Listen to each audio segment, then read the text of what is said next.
This particular course is designed in such a way that it is beneficial for as a job oriented course, and there are certain sections in this course which will be beneficial during the various interview stages that the people can use it and can refer to. First comes the transmitter architecture.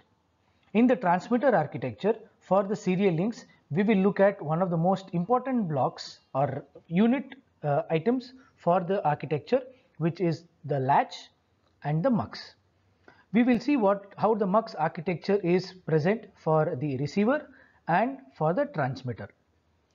Later, we will now look at some portions of the serializer which are used in the transmitter and the deserializer which is present in the receiver.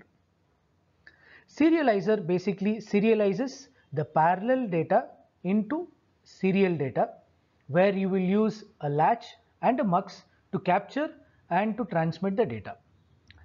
Likewise, the deserializer you will use to convert serial data into parallel data, where you will first latch again the data and then demux it and send it back into the next stages of the deserializer.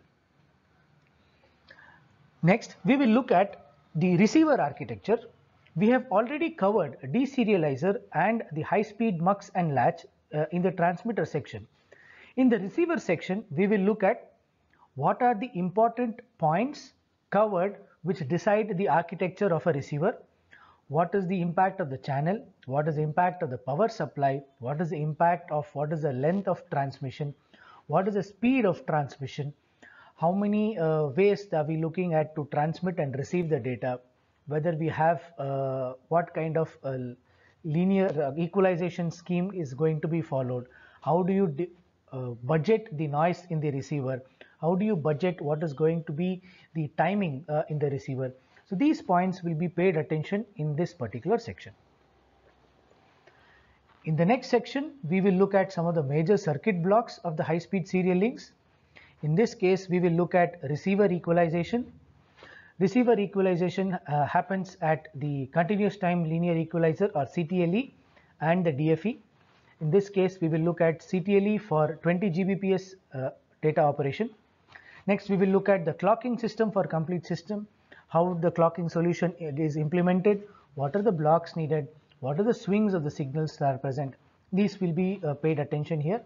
Finally, we will look at one very critical block, which is a phase lock loop or the major clock generation unit of a serializer, both in the receiver and in the transmitter, and we will see how whether you will have a clock which is transmitted along with the data or without it.